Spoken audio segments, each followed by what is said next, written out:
importante, lo nuevo que tenemos con las medidas del gobierno están los subsidios para las nóminas. Y el vacío que quedó con el subsidio para las nóminas es el tema de no le está dando cobertura a las personas naturales que son comerciantes. Solamente le están dando subsidio a las empresas constituidas legalmente como personas jurídicas. Pero, Martica, para que tengas en cuenta, en este momento están dando la discusión con el ministro de Hacienda para que le den alcance también a subsidios para los comerciantes que tienen empleados y que vienen cumpliendo también con todo. Entonces, eso también tiene que estar quedando en concreto esta semana. ¿Por qué? Porque es que son muchísimos los comerciantes que generan también empleo, generan casi 300.000 empleados los comerciantes y los está desconociendo la norma, no les estaba dando alcance a nivel de subsidios.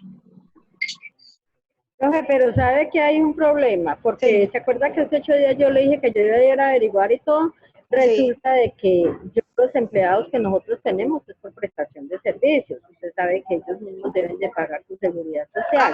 Y Ah, a claro. nosotros no nos cobija eso, profe, porque No, tienen que claro. estar con nómina. Y si es por nómina, se me va a hacer un empleado, cambia el contrato, entonces no se puede.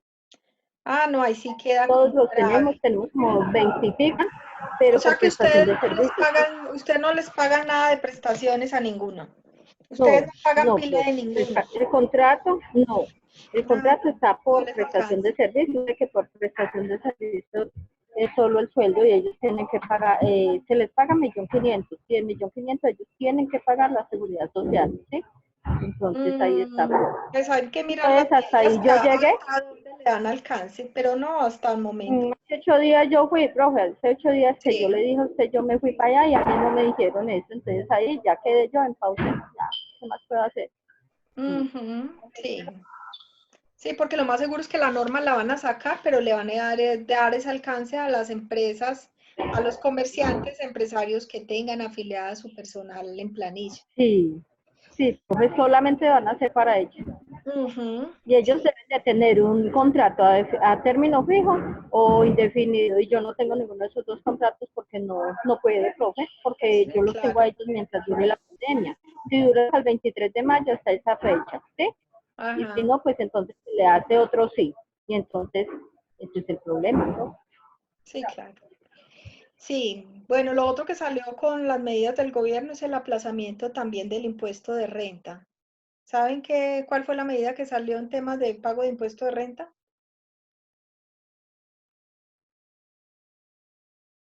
Chicos, No, profe, no, no sé. bueno, el pago del impuesto de renta de las personas jurídicas lo aplazaron hasta el mes de noviembre. Inicialmente lo habían corrido al mes de junio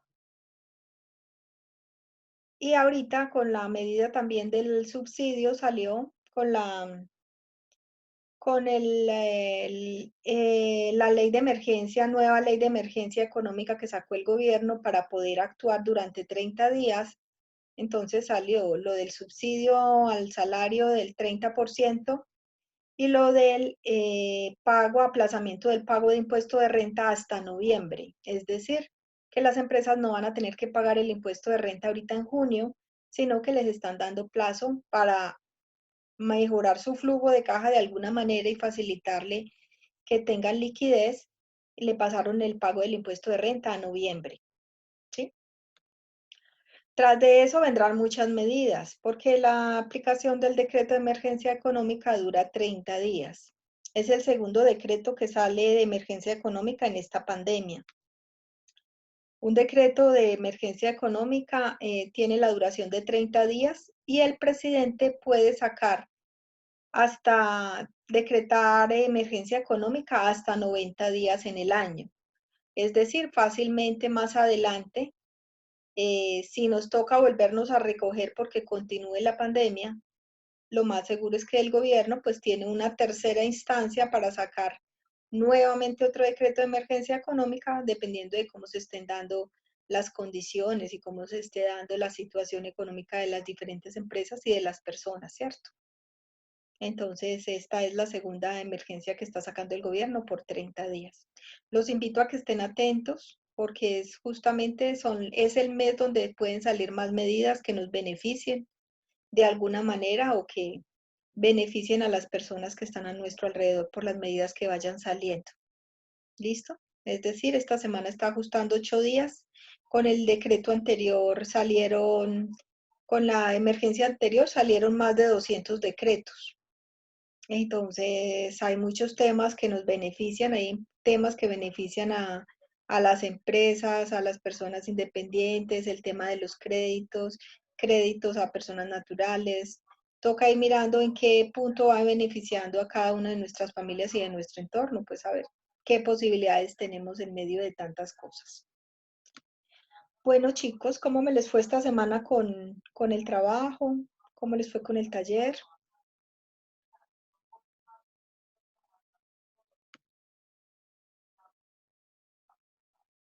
Los escucho, niños.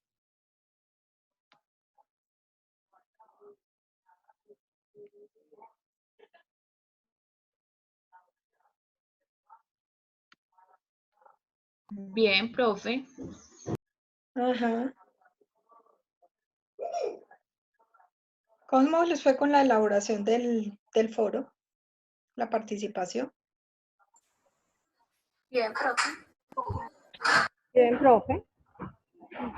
Yo los invito es importante que se cuestionen cuando participan en el foro. Cuando a ustedes se les pide una participación en una actividad, no es que simplemente de acuerdo a lo que ustedes piensan contesten 2 renglones. Las participaciones son académicas y por tanto son académicas, deben consultar, deben leer, deben documentarse para participar. Porque dependiendo del análisis, la profundidad, la argumentación que ustedes le dan a las cosas, no es que simplemente yo contesté 4 preguntas, 4 renglones y paren de contar. Es la argumentación que ustedes le estén dando a los distintos temas que se estén analizando, de ahí depende la evaluación. Y hay a veces unas intervenciones tan pobres que se les ve que no están analizando, no están leyendo, no están documentándose, y en eso consiste exactamente. Entonces, el hecho que yo no les diga, hagan un ensayo elaborado, no quiere decir que es que, porque es un foro, entonces no importa la argumentación que ustedes tengan, simplemente a mí me parece que esos son tal cosa. 3 renglones, 4 renglones para responder las 4 preguntas. Entonces, ahí ustedes no están haciendo ningún análisis crítico, no están consultando, no están documentándose. Entonces, sí los invito a que ustedes sean críticos frente a ustedes mismos, que se revisen, que se analicen y que revisen cuál es el compromiso real que tienen frente a su proceso académico. Porque el tema de que un foro, que una actividad se haga por un foro, que se haga por un ensayo, que se haga por un taller, todos son procesos académicos de aprendizaje, todos son participativos y evaluativos. Entonces, es importante que se revisen, se analicen para que cada vez sea un reto para ustedes, no por la nota para mí ni por hacer un trabajo simplemente, sino que sean procesos académicos para ustedes, que ustedes cuando terminen el día de mañana digan, valió la pena el esfuerzo que hizo cada uno, ¿cierto? Valió la pena porque hicieron realmente un aprendizaje, pero que no digan el día de mañana, no, no valió la pena porque yo siento que no aprendí nada. En cada proceso es un reto conmigo mismo, un compromiso conmigo mismo. ¿Cierto? Porque aquí cada uno está en la libertad, está en su compromiso propio con un sueño, con un proyecto de vida, para sacar su carrera adelante, para hacer un aprendizaje. Pero si ustedes lo miran simplemente desde el facilismo y desde el poco compromiso frente con ustedes mismos, porque no es conmigo, es con ustedes mismos. Para mí se me vuelve una nota que me toca volverla a reflejar para la universidad, pero el proceso de aprendizaje es con ustedes mismos, chicos. Entonces sí los invito a que sean críticos no solo en esta materia, sino en todos sus procesos y en sus proyectos de vida. Las decisiones que yo tomo, yo soy la que los tomo y yo soy la que construyo cada uno de los retos que me pongo. Entonces, los invito sí a que se trabajen, se analicen y sea un momento crítico para que ustedes se evalúen qué es lo que están haciendo con sus proyectos, con sus decisiones y con los retos que se están poniendo. Johan lo invito a que se comunique conmigo porque Johan no ha trabajado, no ha hecho talleres, no trabajó el examen, entonces recuerden, así como es conmigo, tienen que trabajarlo con todos. Está bien que estemos en un proceso de distancia, trabajando en forma virtual en este momento, pero si ustedes tienen problemas, dificultades, pues lo mínimo es a comunicarse, mirar a ver cómo presento, qué tengo que hacer, cómo me pongo al día, pero es un esfuerzo que igual están haciendo, Johan. Entonces, para que se ponga al día, para que mire las calificaciones, cómo se va a poner al día en todo el tema. Había un problema con el cargue de calificaciones, ahorita justo me acaban de avisar que ya las puedo cargar, entonces ahorita les estoy dejando cargadas las evaluaciones y los trabajos que llevamos hasta el momento.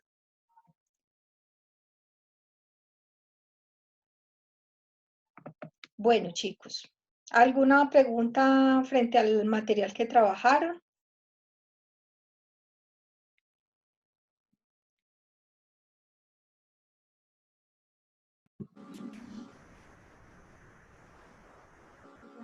Ninguna, profe.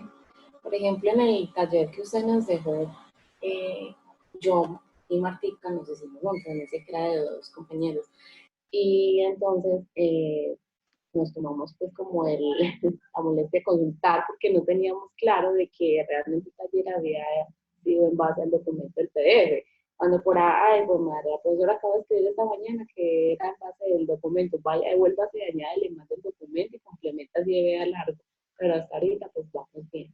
Digamos que uno mira de pronto en el módulo y hay cositas que las No, mismas es no que el módulo es entienden. muy pobre, el módulo es muy Es, pobre. No nos digamos mentiras, o sea, la realidad es que hay cosas del tema de los módulos que se quedan muy pobres y si uno se quedara solo pegado a eso, pues la verdad queda uno a medias. sí, Entonces, le entonces toca a uno entrar a complementarse, a completar con otras bibliografías y a enriquecer el proceso. sí, profe, en cuanto a eso, sabemos que el tema pues, público, de cierto modo, viene a ser complejo. Sí, claro, claro, eso es todo un proceso, eso es todo un proceso. Lo que se trata en el módulo es enriquecerse y complementarse, no quedarse con la contabilidad básica, sino que miremos todo lo nuevo y lo complementario que trae la contabilidad pública dentro de sus complejidades, ¿cierto? Entonces, sí, claro, esa es la necesidad de irnos complementando, de ir mirando documentos que nos ayuden a enriquecer y a realmente tener una visión más integral de lo que representa la contabilidad pública con todos los diferentes variables que trae. Bueno, chicos, vamos a meternos en materia entonces.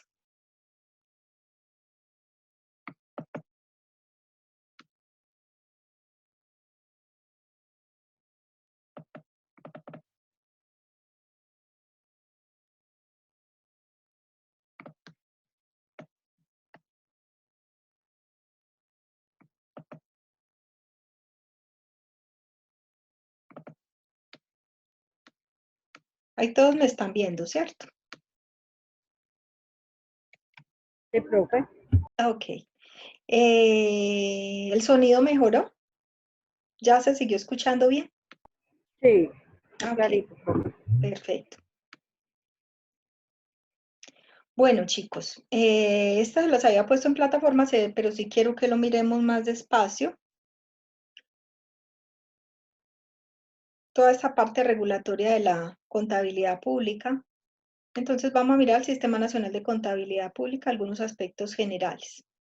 Entonces el Sistema Nacional de Contabilidad Pública, definido en el artículo 7 de la Ley 298 del 23 de julio de 1996, como el conjunto de políticas y principios, normas y procedimientos técnicos de contabilidad estructurados lógicamente que al interactuar con las operaciones, recursos y actividades desarrolladas por los entes públicos, generan la información necesaria para la toma de decisiones y el control interno y externo de la administración pública. ¿Qué quiere decir esto? ¿Qué pasaba hasta 1996? ¿Qué pasaba con la contabilidad en Colombia, con la información pública? Hasta 1996 la información contable en Colombia no estaba estructurada. cada entidad llevaba una información, simplemente coordinando sus ejecuciones presupuestales, pero no tenían una contabilidad estructurada.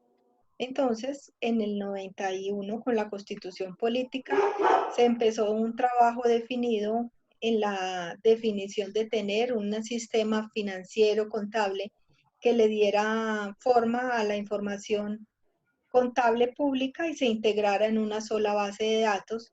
Entonces, a partir de ahí se empezaron a organizar todas las entidades públicas, a contratar cantidad de contadores para poder recoger toda la información y empezar a darle forma a la contabilidad. Entonces ya hacia 1996, con la ley 298, fue que se empezó ya a dar una estructura fundamental a la información contable pública y se empezó a organizar toda la sistematización de la información. En el 91 fue que salió la Contaduría Nacional de la ANA. Ajá, con la Constitución, con la nueva Constitución. En el 91. Ajá, con la nueva Constitución Política. El ámbito donde opera el Sistema Nacional de Contabilidad Pública determina algunos elementos fundamentales de su conformación como el ente contable público. Las operaciones o hechos, la escala de la medición o unidad con la que se cuantifican los mismos y el periodo en el que debe de operar, en el que se debe reportar la información.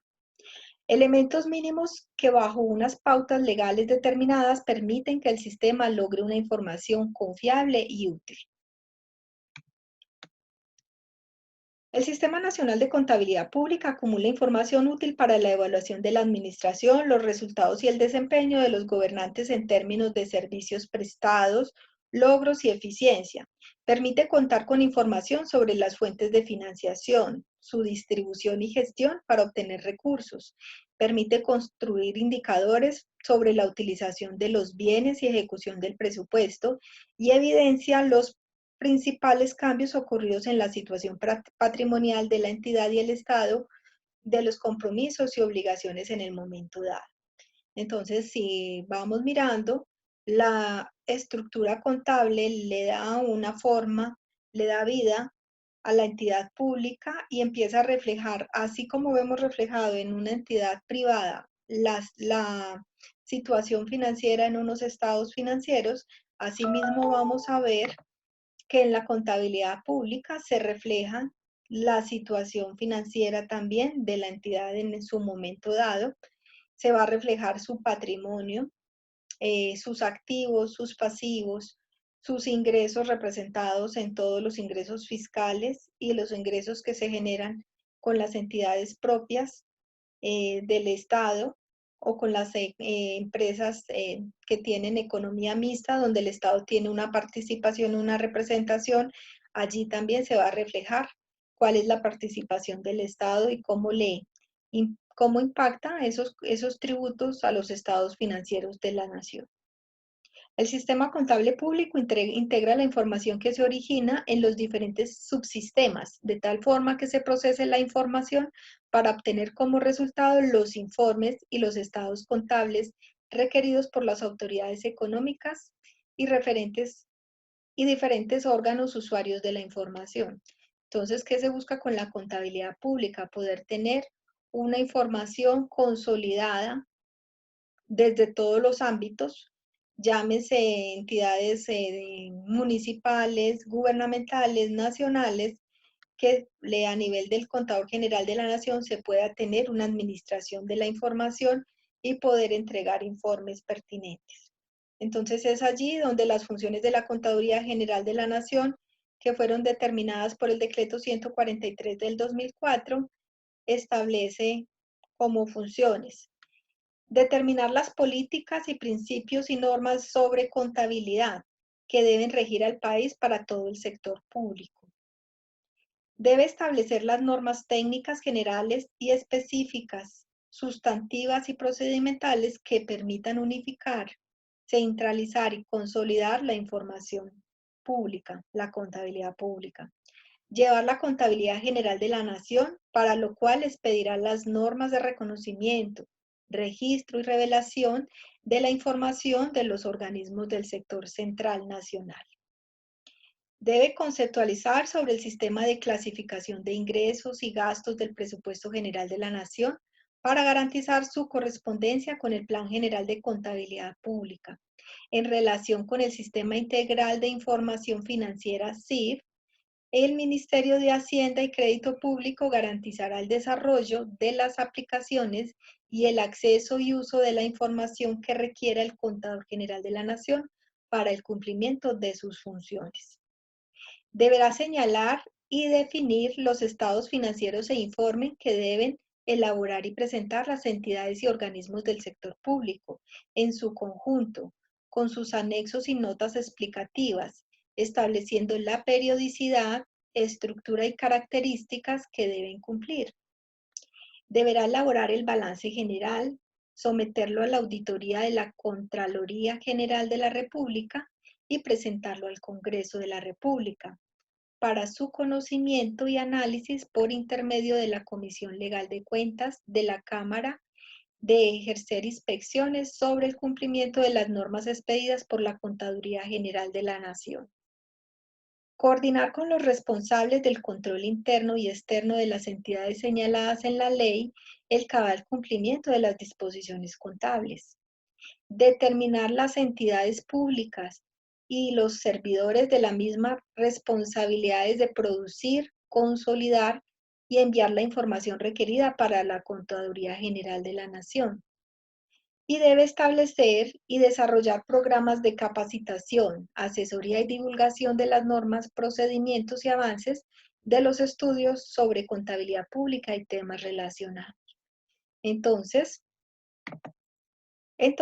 aquí visualizamos cuál es toda la responsabilidad que tiene la Contaduría General de la Nación, enfocado a preservar, a transmitir una información que sea transparente, que sea debidamente organizada y unificada en un sistema de información donde realmente el Contador General de la Nación pueda presentar unos informes técnicos, unos estados financieros acordes a toda la normativa, que para lo cual se expida y se determinen todos los procedimientos, políticas contables que deben ser debidamente difundidas y socializadas a todas las entidades públicas responsables de entregar información al Estado, ¿cierto? Entonces allí, ¿quiénes son los que van a tener que entregar esa información? ¿Qué empresas tienen esa responsabilidad?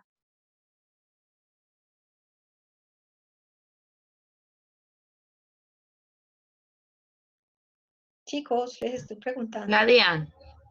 Esa es una entidad, entidades públicas, ¿cierto? ¿Quién más tendría que entregar esa información? La Contraloría. Mm, digamos sí, la Contraloría juega doble papel, ¿cierto? Gracias.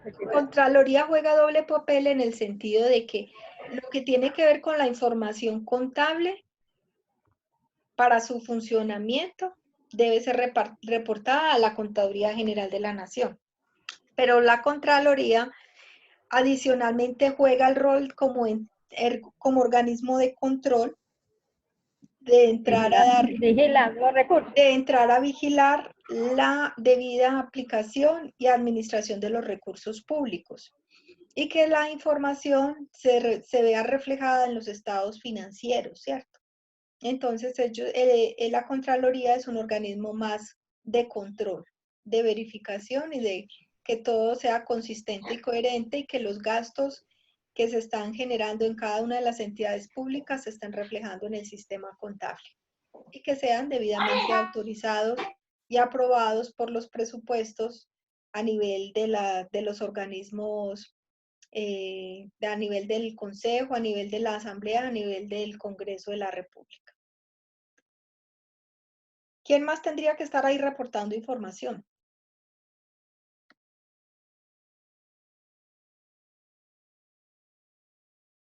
¿Qué pasa con los hospitales? Profe, pues yo diría que los hospitales también y lo que serían las alcaldías, porque ellos administran dineros públicos. Exacto, todos los que administren dineros públicos, todas las entidades gubernamentales, la Secretaría, los ministerios, el SENA, las entidades de economía mixta, empresas de servicios públicos donde el Estado tiene inversión, hospitales, universidades públicas, todos deben de estar presentando la información. La información se debe estar viendo reflejada en los estados financieros de la nación. Debe ser que están sirviendo mucho. Esos son unos vasos grandotes. Pero se tiene que echar la mitad. Tiene que ser 7 onzas. La mitad. Bueno, y entonces,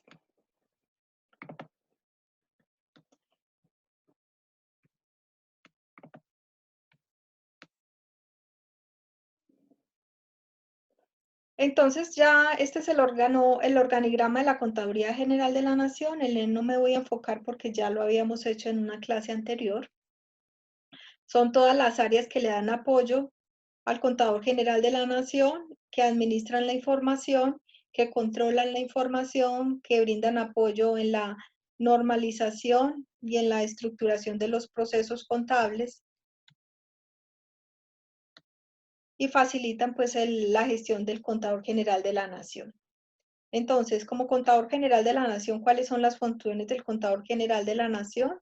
Encontramos que de acuerdo a lo establecido en el artículo 354 de la Constitución Política, el Contador General le corresponden las funciones de uniformar, centralizar y consolidar la contabilidad pública, elaborar el balance general y determinar las normas contables que deben regir en el país conforme a la ley. Estas son las funciones principales que tiene el Contador General de la Nación. Allí se enfoca todo su trabajo y toda su función. Chicos, voy a suspender un segundo que se va a interrumpir el video y ya les vuelvo a mandar el link. Gracias.